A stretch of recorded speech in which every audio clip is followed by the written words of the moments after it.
28 जून 2024मध्ये या योजनेची घोषणा झाली आणि ज्या वेळेला या योजनेची घोषणा झाली 1 जुलैपासून त्याचं रजिस्ट्रेशन सुरू झालं. मला आपल्या माध्यमातून नमूद करायचं आहे की आमच्याकडे जे काही रजिस्ट्रेशन ऑक्टोबर महिन्यापर्यंत गेल्या 2024च्या ऑक्टोबर महिन्यापर्यंत जे काही रजिस्ट्रेशन आलेलं होतं ती संख्या 2,63,00,00,000पेक्षा जास्तीची होती. आणि आम्ही प्रत्येक विभागाला, कारण महिला व बालविकास विभाग म्हणून आम्हाला कृषी विभाग असेल, आपलं सामाजिक न्याय विभाग असेल, त्याचबरोबर माहिती तंत्रज्ञान विभाग असेल किंवा इतर जे काही विभाग आहेत त्यांचा ॲक्सेस किंवा त्यांचा डेटा ॲक्सेस असण्याचं काही कारण नाही. कारण प्रत्येक विभागाकडे आपापला डेटा असतो आणि इतर विभागांचा जो डेटा असतो तो त्यांना त्यांच्याकडून रिक्वेस्ट करून तो मागवून घ्यावा लागत असतो आणि मग त्या पद्धतीनं तो इम्प्लिमेंट करावा लागत असतो. आम्ही साधारणपणे सगळ्याच विभागाकडून, अन्न व नागरी पुरवठा विभागासहित सगळ्या विभागांकडून त्या संदर्भातला डेटा हा मागवण्यात आला. आम्हाला डिसेंबर एंड जानेवारी महिन्यामध्ये कृषी विभागाकडून नमो शेतकरी योजनेचा डेटा मिळाला. त्याच्यामध्ये साधारणपणे आपण जर बघितलं तर सुरुवातीपासूनच लाडकी बहीणचे जे काही निकष आहेत ते त्याच्यामध्ये नमूद करण्यात आलं होतं की आपण एका वेळेला एका शासकीय योजनेचा लाभ घेऊ शकतो ज्याचा लाभ 1500पेक्षा जास्ती असेल, म्हणजे 1500पेक्षा कमी असणार नाही. त्याच्यामुळे नमो शेतकरीचा लाभ हा साधारणपणे त्या लाभार्थ्यांना 1000 रुपयाचा लाभ जातो. तर लाडकी बहीणमधनं त्यांना 500 रुपयाचा लाभ मिळणं अभिप्रेत आहे, म्हणजे तो शासनाचा 1500चा लाभ हा त्यांच्या खात्यावर जात असतो. त्यामुळे साधारणपणे नमो शेतकरीचा आम्ही जानेवारी महिन्यापासून ते इम्प्लिमेंटेशन सुरू केलं, म्हणजे त्या लाभार्थ्यांना 1500च्या ऐवजी तिथे 500 लाडकी बहीण आणि 1000 नमो शेतकरी अशा पद्धतीनं झालं. त्याच्यानंतर आम्हाला आणखीन काही विभागाचे त्या ठिकाणी अभिप्राय प्राप्त झाले. आज माहिती व तंत्रज्ञान विभागाने, IT विभागाने जो काही डेटा दिलेला आहे तो साधारणपणे चंक आहे, 26 लाखाचा तो चंक आहे. आता 2,63,00,000 जे काही रजिस्ट्रेशन झाले आहे याच्यातले साधारणपणे आमच्या छाननीमध्ये जे विभागाने छाननी केली होती सुरुवातीपासून त्याच्यामधना जो लाभार्थ्यांचा आकडा होता जो 3-4 महिन्यासाठी स्टेबलाइज होता हा 2,47,00,000 होता. याचा अर्थ असा की 2,63,00,000 रजिस्ट्रेशन झालं होतं. आता स्क्रुटिनीज जर केली नसती तर 2,47,00,000 तो कधी आलाच नसता, तर 2,63,00,000वरच राहिला असता. त्याच्यामुळे ते साधारणपणे स्क्रुटिनी ही आमच्याकडून चालू होती. प्रत्येक विभागाकडून डेटा यायला हा साधारणपणे 2-4 महिन्याचा कालावधी लागत असतो. 26 लाखाचा जो डेटा आमच्याकडे आत्ता प्राप्त झालेला आहे हा जनरल डेटा आहे. याच्यातले असे काही लाभार्थी असतील जे आमच्या पहिल्या स्क्रुटिनीमध्ये सुद्धा त्या ठिकाणी वगळले गेलेले आहेत. काही लाभार्थी असे त्या ठिकाणी असतील की ज्यांचे त्यावेळेला बँक अकाउंट्स नव्हते म्हणून घरातल्या एका व्यक्तीचं त्यांनी बँक अकाउंट दिलेलं असेल, म्हणजे एखादी महिला जिचं कदाचित त्यावेळेला स्वतंत्र बँक अकाउंट नसेल म्हणून तिने तिच्या पतीचं किंवा घरातला जो काही भाऊ असेल किंवा घरातला पुरुष असेल ज्याचं बँक अकाउंट असेल त्याचे डिटेल दिले असतील. त्यामुळे त्याचं ग्राउंड लेवलची स्क्रुटिनी होणं हे त्या ठिकाणी गरजेचं आहे, जे आता सुरू आहे. बऱ्याचशा आमचं साधारणपणे त्या संदर्भातलं एक 35-40% काम झालेलं आहे. आणखीन पुढचं जे 50-60% राहिलेलं आहे ते ह्या 10-15 दिवसात होणं अपेक्षित आहे आणि ते झाल्यानंतर एक्झॅक्टली तो आकडा किती आहे हा त्या ठिकाणी लक्षात येईल. त्याच्यामध्ये सरकारी काही काम करणारे आहेत या संदर्भात तर राज्याने भूमिका घेतलेलीच आहे की त्यांच्याकडनं जो काही लाभ गेलेला आहे तो चलान त्या ठिकाणी हे करून तो ट्रेजरीमध्ये, राज्याच्या तिजोरीमध्ये तो जमा होणार. त्यामुळे अशा काही ज्या त्या संदर्भातल्या भूमिका आहेत किंवा निर्णय आहेत ते घेतलेले आहेत. या 26 लाखाच्या संदर्भातली सविस्तर स्क्रुटिनी झाल्यानंतर राज्याचे मुख्यमंत्री आणि दोन्ही उपमुख्यमंत्री, मंत्रिमंडळ हे त्या संदर्भातला योग्य तो निर्णय घेईल. याच्यामध्ये काही नावं दुसऱ्या राज्यातले पण होते, काही पुरुषांना देण्यात आले, त्यावेळी स्क्रुटिनी अधिकारी होतं त्याने ते बघितलं का नाही? नाही, खरं तर कुठल्याही इतर राज्याच्या याला लाभ हा देण्यात आलेला नाही आहे. आमच्या विभागाच्याच प्रथम स्क्रुटिनीमध्ये जर ते राज्याच्या बाहेर असतील, परप्रांतीय असतील तर त्याच्यामध्ये ते लक्षात आलेलं आहे आणि कदाचित माध्यमांकडूनही 2-4 महिने किंवा 5 महिने विलंबाने ती बातमी आलेली आहे. पण ज्या वेळेला प्रायमरी स्क्रुटिनी झाली त्याच वेळेला अशा ज्या बाबी आहेत त्या विभागाच्याच अधिकाऱ्यांच्या निदर्शनास आल्या आणि त्या वेळेलाच त्यांना लाभ हा दिला गेलेला नाही आहे. पुरुषांच्या संदर्भातलं मी जे आपल्याला म्हटलं की जो काही 12-14 हजारचा डेटा आलेला आहे हा डेटा आमच्याकडे आलेला असताना ती लाभार्थी पात्र आहे पण तिचं बँकमध्ये खातं नव्हतं म्हणून तिने घरातल्या पुरुषाचं नाव खातं दिलेलं आहे का, तर त्याचं क्रॉस व्हेरिफिकेशन असेल, किंवा प्रत्यक्षामध्ये पुरुषांनीच भरलेलं आहे का. तर ह्या सगळ्या ज्या बाबी आहेत या ग्राउंड लेवल स्क्रुटिनी आमच्या अंगणवाडी सेविका, मदतनीस आणि विभागाकडून चालू आहे. त्याचा सविस्तर डेटा ज्या वेळेला येईल त्याच वेळेला त्या ठिकाणी तो आम्हाला मांडता येईल. मराठा आरक्षणाच्या अनुषंगाने सरकारने GR काढल्याच्या नंतर ओबीसी आक्रमक झालेले आहेत, ओबीसी समाज नाराज झालेला आहे. भुजबळांनी तर काल मंत्रिमंडळाच्या बैठकीत प्रश्नबल हरकत घेतल्याचं बघायला मिळाले. ओबीसीवरती अन्याय ही त्यांची प्रमुख भूमिका आहे. साधारणपणे मराठा समाजाला आरक्षण मिळावं ही त्या समाजातल्या बांधवांची आणि सर्वसाधारण सगळ्यांचीच त्या ठिकाणी भूमिका राहिलेली आहे. लोकप्रतिनिधी म्हणून राज्याचे मुख्यमंत्री, दोन्ही उपमुख्यमंत्री, मंत्रिमंडळ, सगळे आमदार, सगळे खासदार, सगळे लोकप्रतिनिधी, आमच्याही सगळ्यांची भूमिका राहिलेली आहे की मराठा समाजाला आरक्षण मिळालं पाहिजे. पण ते मराठा समाजाला आरक्षण मिळत असताना कुठल्याही घटकाच्या आरक्षणाला म्हणजे ओबीसीच्या आरक्षणाला धक्का न लागता मिळावं ही साधारणपणे त्या ठिकाणी सर्वांची भूमिका ही त्या ठिकाणी राहिलेली आहे. त्याच्यामुळे आज मराठा समाजाला जो काही शासन निर्णय निर्गमित झालेला आहे उपोषण हे मराठा समाजाच्या वतीने जरांगे पाटलांच्या प्रमुख त्या ठिकाणी मार्गदर्शनाखाली आणि ते उपोषणाला सुद्धा त्या ठिकाणी समाजाच्या वतीने बसलेले होते आझाद मैदानावर. आणि राज्याच्या मुख्यमंत्री महोदयांनी, देवेंद्र फडणवीस साहेबांनी उपमुख्यमंत्री होते आणि त्यामध्ये एक उपसमिती त्या ठिकाणी तयार करण्यात आलेली होती आणि त्या उपसमितीने जे काही त्याच्यामध्ये सुचवलेल्या बाबी होत्या त्याच्यावर विचार करून हा शासन निर्णय निर्गमित करण्यात आला. आणि तो जरी केलेला असला तरी सुरुवातीपासून शासनाने ही भूमिका ठेवलेली आहे किंवा मुख्यमंत्री महोदय आणि उपमुख्यमंत्री महोदय आम्ही सगळ्यांनी भूमिका ठेवलेली आहे की एका बाजूला मराठा समाजाला आरक्षण देत असताना ओबीसी घटकाच्या आरक्षणाला किंवा त्यांच्या हिताला कुठेही धक्का लागू देणार नाही आणि त्या भूमिकेवर आम्ही सगळीच मंडळी त्या ठिकाणी ठाम आहोत. ओबीसी घटकावर अन्याय होणार नाही मराठा समाजाला आरक्षण देत असताना याची दक्षता हे महायुतीचं सरकार नक्कीच घेईल.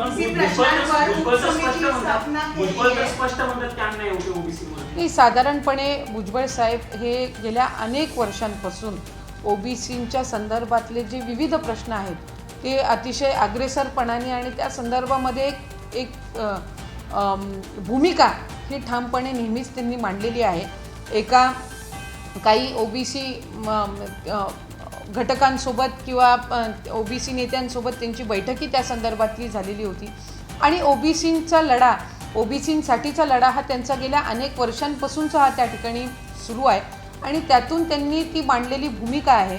पण मला खात्री आहे की तेही आज मंत्रिमंडळामध्ये एक वरिष्ठ मंत्री आहेत. गेल्या अनेक 40-50 वर्षाचा त्यांचाही त्या ठिकाणी राजकीय अनुभव आहे, सामाजिक अनुभव त्या ठिकाणी आहे. आणि साईडलाईन केलं गेलं असं कुठे ना कुठे प्रश्न येतं.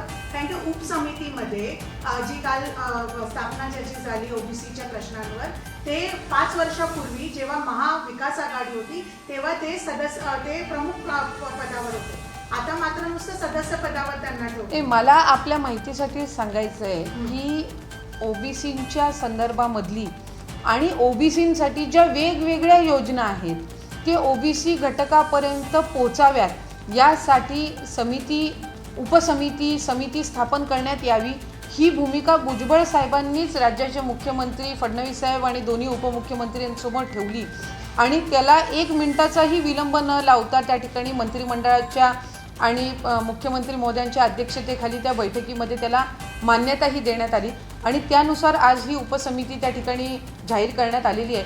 आणि मला एका गोष्टीची खात्री आहे की आम्ही सर्वच मंडळी जे आहोत ती सर्व समाजाच्या दृष्टिकोनातून चांगली भूमिका, सर्व समाजाचं हित ह्या बाजूने विचार करणारी आम्ही सगळी मंडळी आहोत.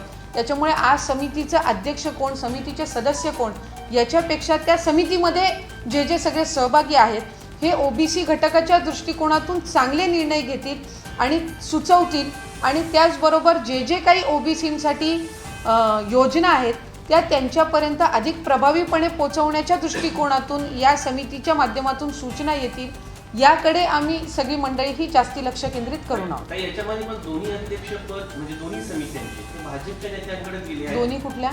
मराठा उपसमिती, त्याचबरोबर ओबीसी उपसमिती. एक चंद्रशेखर बावनकुळे आहेत, दुसरीकडे राधाकृष्ण विखे पाटील. दोन्ही नेते हे भाजपचे आहेत. साधारणपणे उपसमित्या ज्या वेळेला नेमल्या जात असतात त्यावेळेला अध्यक्ष, त्या उपसमितीमधले सदस्य, त्या उपसमितीचे जे काही निर्णय होतात हे राज्याचे मुख्यमंत्री फडणवीस साहेब, राज्याचे उपमुख्यमंत्री एकनाथ शिंदे साहेब, राज्याचे उपमुख्यमंत्री अजितदादा या तिघांसमोर त्या ठिकाणी मांडले जातात. ह्या तिघांच्या सूचना त्याच्यामध्ये आणखीन ॲड होत असतात आणि मग त्याच्यातनं त्या उपसमितीने दिलेल्या सूचना, त्याच्या अंमलबजावणी किंवा त्या संदर्भातल्या आणखीन काही त्याच्यामध्ये बाबी समाविष्ट केल्या जात असतात. त्याच्यामुळे उपसमिती ही ज्या ज्या काही त्याच्यातनं निकष किंवा जे जे काही त्याच्यातनं निर्णय किंवा सूचना येतील याचा तो जो संपूर्ण प्रस्ताव आहे हा या तिन्ही नेतृत्वांच्या समोर ठेवला जात असतो. त्याच्यामुळे प्रत्येक पक्षाचे जे तिथं नेतृत्व बसलेले आहेत ते पक्षाच्या वतीने किंवा त्यांच्या भूमिका हे मांडत असतात आणि त्यानुसार त्याच्यामध्ये सुधारणा होत असते. त्यामुळे उपसमिती ह्या सगळ्या ज्या काही तुमच्याकडे बाबी किंवा सगळे जे पर्याय हे नमूद असतात किंवा काय पर्याय हे त्याच्यामध्ये आपण काढू शकतो या संदर्भातले वेगवेगळे सूचना आणि सुझाव आणत असतात, प्रस्ताव आणत असतात.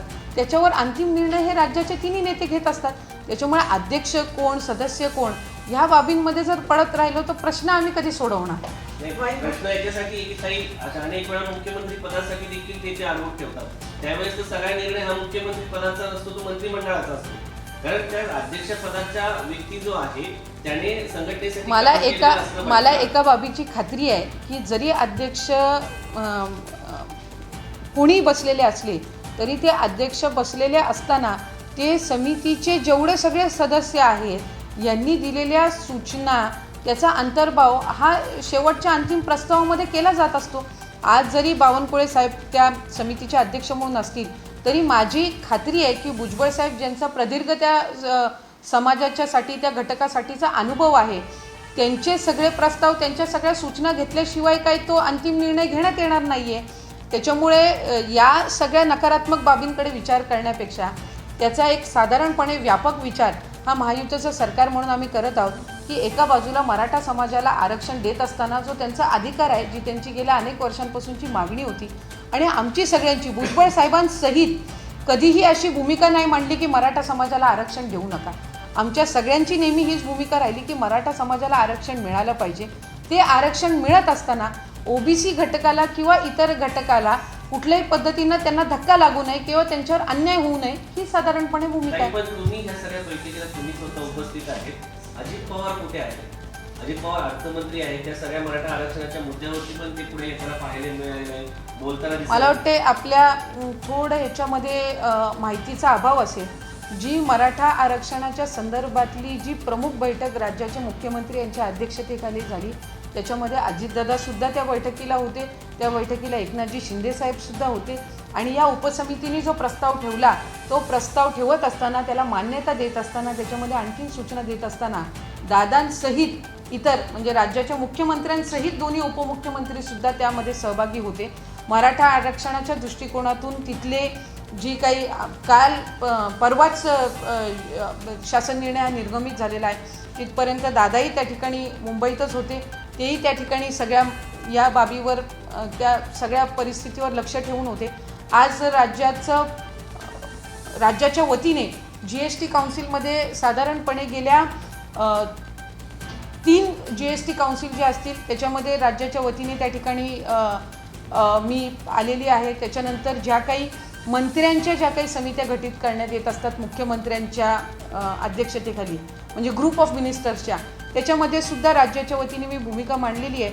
आणि राज्याचे मुख्यमंत्री देवेंद्र फडणवीस साहेब असतील, उपमुख्यमंत्री अजितदादा असतील किंवा एकनाथजी शिंदे साहेब असतील, ज्या ज्या वेळेला आम्ही GST काउन्सिलमध्ये राज्याच्या वतीने भूमिका मांडतो त्यावेळेला त्या संदर्भातली जे काही भूमिका आहे किंवा जे काही आमचं सादरीकरण आहे ते ह्या तिन्ही नेते मंडळींकडे सादर केल्यानंतर, त्यांच्या सूचना केल्यानंतरच केलं जात असतं. त्याच्यामुळे काल जी भूमिका GST काउन्सिलमध्ये राज्याच्या वतीने मंत्री म्हणून मी तिथं प्रतिनिधी होती आणि जी घेतली ही राज्याची आणि अर्थमंत्र्यांची आणि मुख्यमंत्र्यांचीच भूमिका होती.